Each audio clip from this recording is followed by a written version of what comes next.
कल्पना कीजिए आप प्रयागराज में दिव्य महाकुंभ स्नान के लिए गए हैं। दर्शन करते करते बांसुरी की सुमधुर मंत्र मुग्ध कर देने वाली धुन आपको सुनाई देती है ना आनंद की अनुभूति। अब इसमें आश्चर्य करने योग्य क्या है? कोई कलाकार अपनी प्रस्तुति दे रहा है। आपको मिलवाते हैं राजस्थान के एक अद्भुत कलाकार श्री कृष्ण शक्ति जी से, जो मुंह से नहीं नाक से बांसुरी बजाने की कला से अवगत हैं। आइए सनातन प्रभात के माध्यम से उनसे मिलते हैं। नमस्कार। महाकुंभ में हमको एक ऐसे कलाकार से भेंट हुई जो अपने नाक से बांसुरी बजाते हैं। आइए अब उनसे मिलते हैं। इस कला की क्या विशेषता है? नमस्कार, आपका परिचय दीजिए और ये कला आपने कैसे सीखी? मेरा नाम कृष्णा शक्ति है। मैं राजस्थान में मारवाड़ प्रदेश से, मारवाड़ वाले इलाके से हूँ, बीकानेर से। पहले बैकग्राउंड थोड़ा सा अलग है। अच्छा विद्यार्थी था तो पढ़ने लिखने में मुझे लगा 10th में बढ़िया नंबर आएंगे, 80% आया तो खुशी मिलेगी। खुशी मिली, फिर चली गई। 12th में मिला तो फिर 12th में स्कूल टॉप किया, फिर मिलेगी। फिर जवाहरलाल नेहरू विश्वविद्यालय से पढ़ाई की। ऑल इंडिया में सेकंड एंट्रेंस में मेरा सेकंड रैंक आया, 2.5 लाख लोगों में लगभग। फिर उसके बाद वहाँ से ग्रेजुएशन किया, मास्टर्स किया, सिविल सर्विसेज की तैयारी की, इंटरव्यू दिया, मेंस दिए। पर वो खुशी आती थी चली जाती थी, आती थी चली जाती थी। फिर मेरे को लगा कि जिनका सिलेक्शन हो जाएगा उनकी ज़िंदगी में पता चला कि वो और भी ज़्यादा उलझ गए। तो मैंने कहा यार, ये हमेशा खुश रहना चाहते हैं, हो पाएगा कि नहीं हो पाएगा? और सर्वे भवन्तु सुखिनः, एक भी आदमी मैंने देखा, हो सकता है मैं ही खुश ना हूँ इतना परमानेंटली, जबकि मेरी ज़िंदगी तो बहुत बेटर थी। मैंने आसपास के लोगों को झांक करके देखा तो फिर मैंने यात्रा शुरू की। और यात्रा शुरू करने के दौरान संगीत साहित्य कला विहीन साक्षात पशु पुच्छ विषाणहीन, संगीत साहित्य और कला के बिना आदमी साक्षात पशु है जिसके पूंछ और सींग नहीं है। तो संगीत में रुचि जगी, साहित्य में रुचि जगी और कला में रुचि जगी। और मैं पूरे भारत की यात्रा करना शुरू किया। यात्रा के दौरान मैंने 61 वाद्य धीरे धीरे करते करते, अपने पास समय था तो अपने पर लगाया, देखते यात्रा करते करते तो 61 वाद्य मैं बजाता हूँ। और उसी यात्रा के दौरान बांसुरी, जो भगवान श्री कृष्ण की सबसे प्रिय है, बांसुरी एक ऐसा वाद्य है जिसमें 7 छिद्र हैं। देखिए, 6 एक यहाँ, 7वां यहाँ से सुर आता है। ये 7 छिद्र जो है 7 चक्रों की ओर इशारा करते हैं। भगवान श्री कृष्ण कुछ भी करेंगे तो ऐसी कोई भी वाद्य उठा करके नहीं बना देते। वो गिटार धर नहीं हो सकते, उसका अपना एक पर्पज होना चाहिए वो जो कुछ भी कर रहे हैं। ये सब इसके अंदर से जब चैतन्य प्रवाहित होगा तो ये इसके अंदर से, वरना ये खाली डंडा है।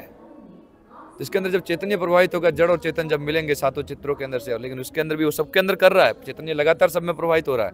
लेकिन अगर आपको इसके अंदर से सुर नहीं आया तो बेसुरे हो जाएंगे, सुर नहीं आया तो असुर कहलाएंगे। ये जीवन के अंदर, ये जीवन का द्योतक है। और धीरे धीरे जब बांसुरी बहुत अच्छी बजाने लगा, जैसे कि ये देखिए,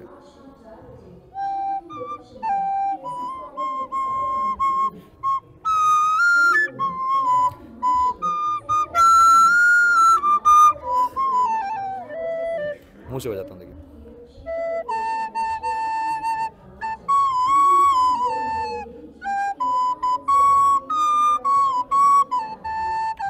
हरे श्री कृष्ण गोविंद हरे मुरारी, तो लोगों को लगता था तुम जीभ से बाहर हो। मैंने कहा नहीं यार, जीभ से नहीं, अरे बांसुरी में यहाँ से ही हो रहा है सब कुछ। तो फिर एक दिन मैंने सोचा कि नाक से तो जीभ होती नहीं, तो ऐसे बजाना प्रारंभ किया। तो फिर नाक से भी धीरे धीरे फिर साधना करनी पड़ती है, श्वासों को साधना और सुरों को साधना। तो किया तो अभ्यास से सर्वत्र, करत करत अभ्यास से जड़मति होत सुजान। तो ये भी सुजान हुआ और इसे किया जा रहा है। आपने ये वादन सीखा तो कितने साल लगे या फिर कितना कालावधि लगा इसके लिए? लगभग 14 साल लगे। बेसिकली बांसुरी में थोड़ी पहले भी बजाता था, लेकिन नासिका वाली और काफ़ी सारी विद्याओं की जो पराकाष्ठा जो है, इसमें लगभग 14 साल का पूरा लगा, लेकिन 5 साल तो लगभग मुझे लग ही गए इसको साधने में। वाद्य तो अलग अलग है, लेकिन आपने बांसुरी ही क्यों चुनी? नहीं, बांसुरी ही नहीं चुनी, मैंने सारे वाद्यों को चुना। एक मेलोडिका करके एक हारमोनियम जैसा इंस्ट्रूमेंट है, वो बांसुरी वो भी बजाता है। एक वाद्य मैंने ड्रम से बनाया। तो 4 तरह के मुख्य रूप से वाद्य होते हैं, एक रिदम वाले, एक बीट वाले, एक टोन वाले। तो इस तरह के अलग अलग होते हैं ना, तार वाले, फ्लूट वाले। तो लगभग सारे वाद्य, लगभग 61 तरह के वाद्य में बजाता हूँ। बांसुरी सर्वप्रिय है, इसका एक बड़ा कारण है, बड़ी मनमोहक है, भगवान श्री कृष्ण को प्यारी है। भगवान श्री कृष्ण मेरे कृष्णम वंदे जगत गुरु, मैं उनसे प्रेरणा लेता हूँ, गुरु मानता हूँ उनको। आप अभी महाकुंभ में आए हैं, तो महाकुंभ में आने के पीछे आपका क्या उद्देश्य? खाली गंगा जी में स्नान करने के आए हैं वो हुआ, और वादन के बारे में यहाँ आपने क्या कार्यक्रम किया? बहुत सुंदर प्रश्न आपने पूछा, इसके लिए धन्यवाद। यहाँ महाकुंभ में, महा मतलब विशिष्ट, कुंभ मतलब घड़ा। छोटे छोटे जल बिंदु निपातेन कर्मशः पूर्यते घटे, छोटे छोटी बूंदों से घड़ा भर जाता है। वैसे छोटे छोटे कुंभ मिल रहे हैं। हर व्यक्ति अपने आप में कुंभ है, आपका शरीर कुंभ है, इसके अंदर अमृत बहता है, मतलब जीवन जो बहता है वो अमृत का उल्टा अमृत जीवन है।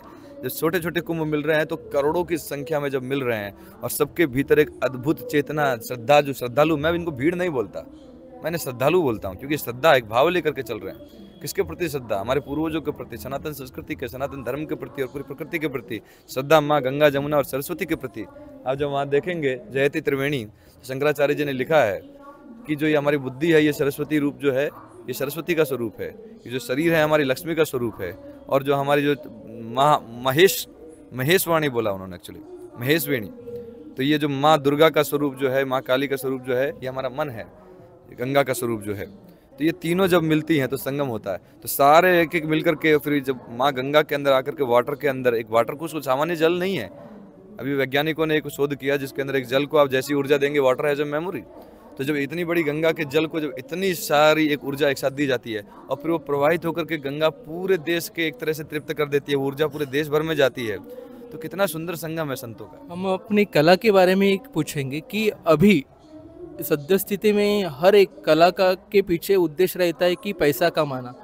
आपको क्या लगता है? कला एक माध्यम है। कला का उद्देश्य यदि पैसा कमाना है तो फिर आप कला को माँ सरस्वती को लक्ष्मी के नीचे रख दे रहे हैं। कितना बड़ा पाप है, ये तो संभव नहीं है। जब आप सरस्वती की सेवा करेंगे तो माता लक्ष्मी स्वयं चली जाएगी। तो मेरा उद्देश्य, कला एक माध्यम है। Music is a medium, poetry is a medium, story is a medium to convey a message.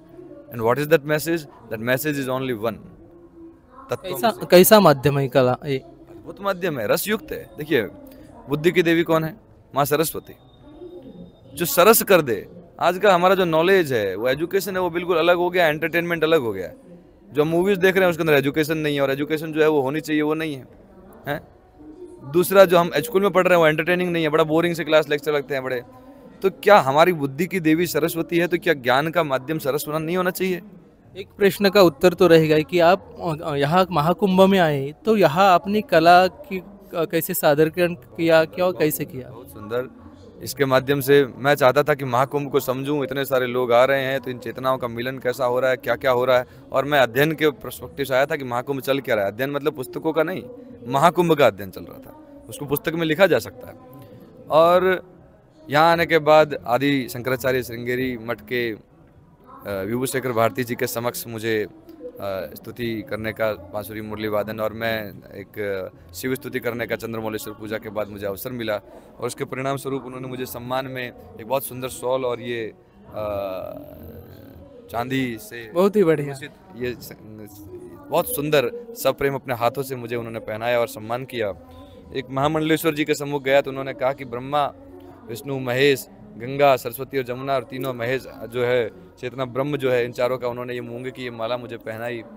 और पुरी के शंकराचार्य जी, और लगभग मैंने लगता है कि 50 जगह अपनी प्रस्तुति दी।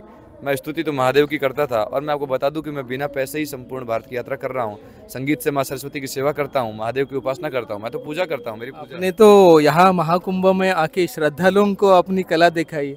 अभी अपने दर्शकों के लिए कुछ भजन भगवान का सुना सकते हैं?